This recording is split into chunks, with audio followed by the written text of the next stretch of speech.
हर तरफ से good luck अगर आ रही है तो वो सिर्फ देवेंद्र फडणवीस और भारतीय जनता पार्टी के लिए आ रही है। देवेंद्र फडणवीस जी को अब कुछ करने की जरूरत ही नहीं है, इत्मीनान है, क्योंकि शिवसेना ने अब तय कर लिया है, उद्धव ठाकरे की शिवसेना ने अब बिल्कुल तय कर लिया है कि कुछ भी हो जाए, दुनिया इधर से उधर हो जाए, तूफान आए, आंधी आए, बारिश आए, बरसात आए, बाढ़ आए, जलजला आए, कुछ भी आए, जीतना तो भारतीय जनता पार्टी को ही है। मैं मजाक नहीं कर रहा हूं। अगर आप पूरा पैटर्न देखें, आप क्रोनोलॉजी समझिए, उद्धव ठाकरे जी की सेना पूरी मेहनत कर रही है कि देवेंद्र फडणवीस जी को जीतने के लिए, मुंबई में बीएमसी चुनाव जीतने के लिए ज्यादा मेहनत करने की आवश्यकता नहीं पड़े। Pradeep ji. Sir, one good thing that is happening is the Congress has started the Bharat Jodo Andolan. Yatra, तो correct from Kanyakumari से लेके, all parts, all directions across India, they are going to go there. And at least something has started. We are very happy that Congress has ultimately done something that the people find, yes, there seems to be an alternative, at least a fighting alternative. Jeeta nahi jeete. That's a one fantastic good move.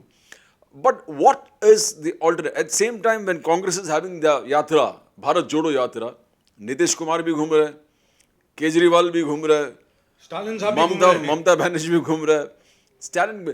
Now the point is, if the opposition wants to give BJP a fight for their money in the 2024 elections, the attack should be led by the Congress.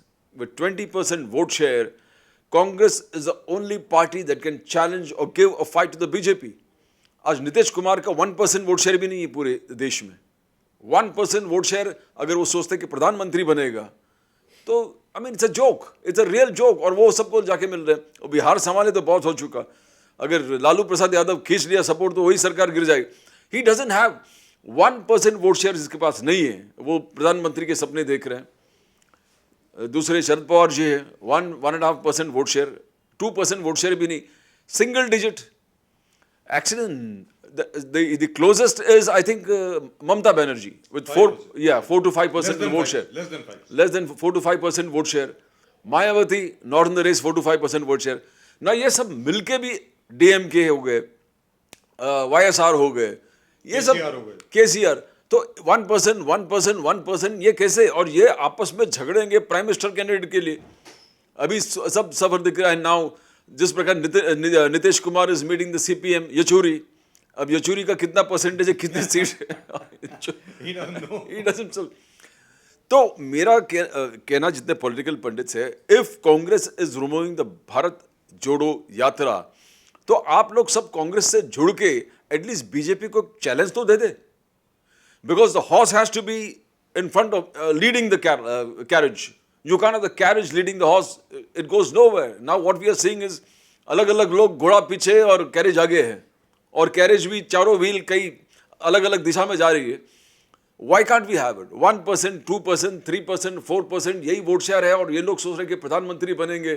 तो ये क्या democracy strengthen कर रहे हैं, या democracy के बारे में इनको कुछ सोच है, या इनके सेल्फिश इंटरेस्ट को लेके चल रहे हैं, या क्या मोदी जी के इंटरेस्ट लेके चल रहे हैं? बिकॉज जितने प्राइम मिनिस्टर कैंडिडेट बाहर खुद के अभी जो घूम रहे हैं, they are causing disinterest to the nation, disinterest to democracy, and they are seeing that BJP will win 2024 with ease. इतने सारे प्राइम मिनिस्टर कैंडिडेट, जिसके पास एक स्टेट नहीं है, एक स्टेट जीत नहीं पा रहा है, वो उसको प्राइम मिनिस्टर एम्बिशन है.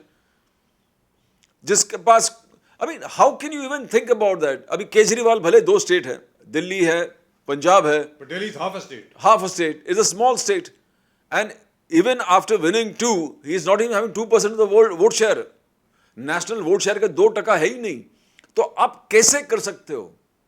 How are you talking? अभी ठीक है वो नेशनल बात करते हैं. केजरीवाल जी भी आज बात कर रहे थे नेशनली कि हमारे साइंटिस्ट में वो ताकत है, हमारे देश के नौजवानों में ताकत है. नेशनली बोल रहे कि हम क्यों गरीबी में हैं, हम क्यों आगे नहीं बढ़ रहे हैं, हमारे पॉलिटिकल. आई थिंक मेरा एक सोचना समझना है कि कांग्रेस को मेन फैक्टर आगे रखे. कांग्रेस भी एक प्राइम मिनिस्टर कैंडिडेट के आसपास किसी को डिक्लेयर करे, राहुल गांधी इसको बैक करे, the Congress backs it if Rahul Gandhi is backing it, and ये जो बाकी के छोटे छोटे पार्टी है वो उनको सपोर्ट करे कि yes this is it, because आप कंसेंसस के बाद भी नहीं हो रहे हैं अभी तक।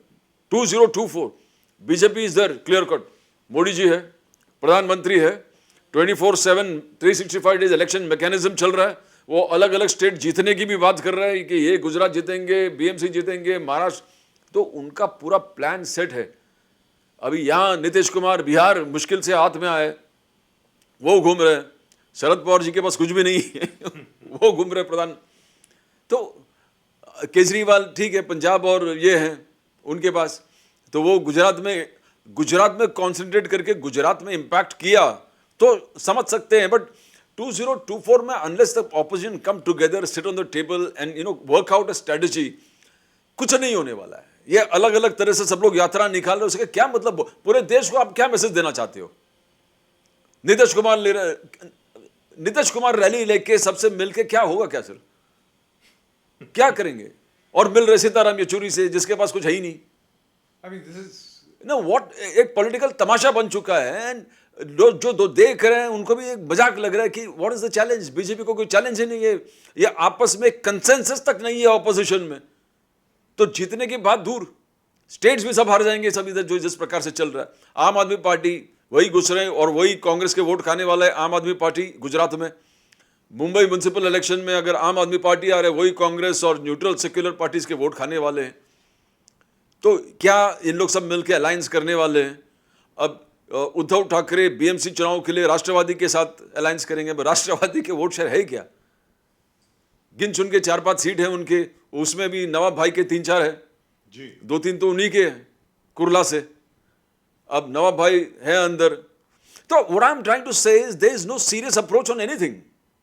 तो we are talking about the biggest democracies of the country, the whole country is divided into 2, pro Modi, anti Modi. The pro Modi is going from strong to strength, and the anti Modi is just anti Modi. जब नाम से आपके पास strategy नहीं है, आपके पास campaign ढंग के campaign के ये नहीं है, आपके पास लीडरशिप नहीं है, बस मोदी जी नहीं चाहिए। तो अगर मोदी नहीं चाहिए तो आपके पास है क्या? आपके कॉमन कैंडिडेट कौन है? आप ये बोलने के लिए बोलते हैं कि ठीक है उनके 45% वोट शेयर है, 55% फिर भी हमारे है, मगर आप जुड़े कहां पर है? 55% आप लीडरशिप तैयार कीजिए, एक लीडरशिप तैयार कीजिए, सब रैली कीजिए, आज जो टाइम है आप कर सकते हो। चलते ही चलते मालूम पड़ा 2024 आ गया और आप अभी भी डिसऑर्गेनाइज्ड हो, अभी तक आपके पास कोई प्लान नहीं है, कोई मंजिल नहीं है, कोई लीडर नहीं है, नो कैंपेन नहीं है, एजेंडा नहीं है, और डिसऑर्गेनाइज रहेंगे। अब आज के तारीख में 2-3 नेता जिस प्रकार से कैंपेन चला रहे हैं, कांग्रेस कर रहे हैं, 20% वोट शेयर है, हक बनता है उसका देश में करना, भारत जोड़ो आंदोलन, एजेंडा सही है, मेहनत करेंगे तो हो जाएगा। मगर आज के तारीख में जिस प्रकार से हमने देखा, everybody is United with in the G23, जो बच्चा कुचा G23 है, वो सब एक साथ आ गए इस यात्रा में, बोले हाँ यात्रा चलना चाहिए, मोदी इस देश को बांट रहा है, मोदी जी इस देश को बर्बाद कर रहे हैं, इकोनॉमिक खराब हो गया है, ये हो गया, वो सही है, they are doing, Congress is organised, is going. When Congress is moving in one particular direction, we expect the other opposition parties also join. If you want to give a serious challenge to Mr. Modi, if you don't want, then you have Nitish Kumar इधर घूम रहे हैं, शरद पवार जी वहां पर घूम रहे हैं, ममता जी वहां पर घूम रहे हैं, YSR कुछ और कैंपेन लेके, KCR कुछ और कैंपेन लेके चल रहे हैं। You have forgotten Farooq Abdullah तो and गुलाम नबी आजाद, गुलाम नबी से दूसरा यात्रा चालू किया कश्मीर में, कश्मीर के हॉल गांव-गांव में जाएंगे और गांव-गांव में जाके करेंगे क्या सर? आप तो सीएम कभी बने थे गांधी के मेहरबानी से। अरे भाई 2 साल के लिए सीएम थे, तब गांव-गांव में क्या किया आपने? क्या किया आपने? और गांधी के मेहरबानी से बने थे, आज इनके यात्रा को डिफाइन करने लिए अब कश्मीर में आप यात्रा कर रहे हो। कभी जिंदगी में वहां से चुनाव लड़ा नहीं, कभी जीता नहीं। अभी ऐसे तो what is this? Are these people playing the Modi card? They want mister Modi to win, इसीलिए चल रहे हैं। Now if you see in Mumbai, Maharashtra, Mumbai में सेना की रणनीति क्या है? क्या रणनीति है? बीजेपी ने ऑलरेडी एजेंडा करके हमारा 150 सीट हमको चाहिए, एजेंडा क्वाइट क्लियर है। एजेंडा ये है पोलराइजेशन ऑफ वोट, हिंदू मुसलमान को अलग अलग करेंगे, हिंदू वोट को साथ में लेके जाएंगे, गुजराती वोट्स, मराठी वोट्स, उत्तर भारतीय वोट, हिंदू वोट सब लेके जाएंगे, 20% मुसलमान वोट को डिवाइड कर देंगे ओवैसी को लेके। तो बीजेपी का एजेंडा क्लियर है, वो तो कर ही रहे एजेंडा के हिसाब से। और politics is politics, is after all winning that matters. कैसे जीता, कौन से सिद्धांत से जीता, वो मटेरियल है। जीतना है, जीतने के बाद बोलेंगे 1.4 बिलियन के लिए हम काम कर रहे हैं, हमने कभी दरारें नहीं पैदा किए, हमने सेगमेंट किए नहीं पॉपुलेशन को, हमने कभी नहीं कहा कि हम हिंदुत्ववादी है, हिंदू। प्राइम मिनिस्टर कभी नहीं बोला। But what I am trying to say, they have got an agenda in place. What is the Congress and other parties doing? Why can't the Congress sit across the table, invite all the opposition parties together and say, let us fight it together? Gandhi बोलेंगे कि we'll take care of the party, ये हमारा कांग्रेस के prime minister candidate है, हम चाहते हैं आप लोग सब सपोर्ट करें। वो भी नहीं हो रहा है। अब कब ये सब करेंगे? टाइम तो है ही नहीं। 2022 अब खत्म होने आया है। They don't have a plan, they don't have agenda. ठीक है, रैली निकला, एटलीस्ट कुछ तो निकला। ये है कि कुछ तो कर रहे हैं, कुछ तो कर रहे हैं Congress. But way we are with the BMC. BMC elections round the corner can be. Bugle तो ऑलरेडी बजा दिया सब लोगों ने। अमित शाह ने आके बोल दिया कि हम गद्दारों को छोड़ेंगे नहीं। That's it. ये पार्टी का सिद्धांत है, और जो भी पार्टी गद्दारों से सहानुभूति से पेश आएगा वो पार्टी डिसअपियर होगा। तो उन्होंने अपना पॉलिसी क्लियर कर दिया है। उद्धव ठाकरे जी बोले कि समय पर, सही समय पर मैं सही चीज बोलूंगा। इसके विरुद्ध कब आएंगे समय, कब क्या होगा? Nothing seems to be. आप राष्ट्रवादी के साथ, सेना राष्ट्रवादी साथ में आएंगे, किसका बेनिफिट होगा? सेना का तो बेनिफिट होने वाला नहीं है जी, बिकॉज होगा तो राष्ट्रवादी का बेनिफिट होगा, वो भी बहुत कम। बहुत कम।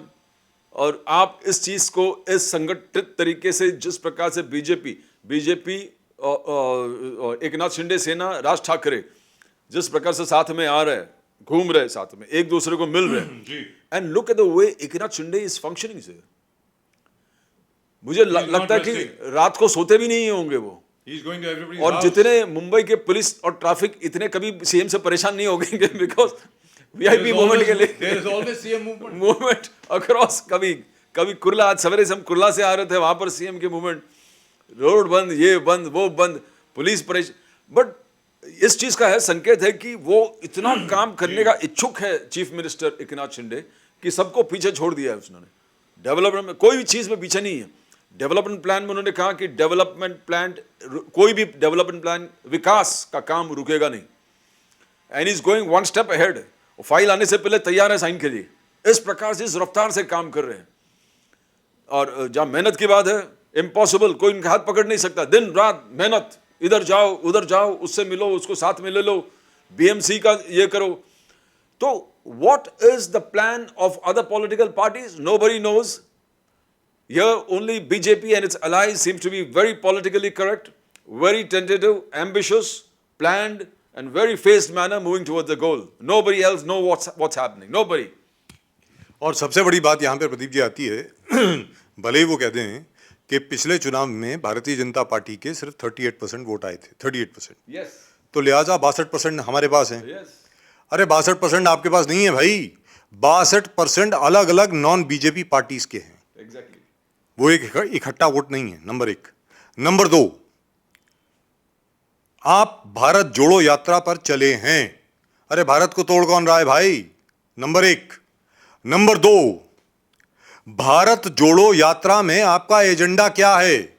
आपका ऑल्टरनेटिव नैरेटिव क्या है? क्या विकल्प है? आज मोदी जी विकास की ओर बढ़ रहे हैं, भाई हम ये करेंगे, ये करेंगे, ये करेंगे, सामने दिखता है zero tolerance for corruption, zero tolerance for any kind of bureaucratic slackness,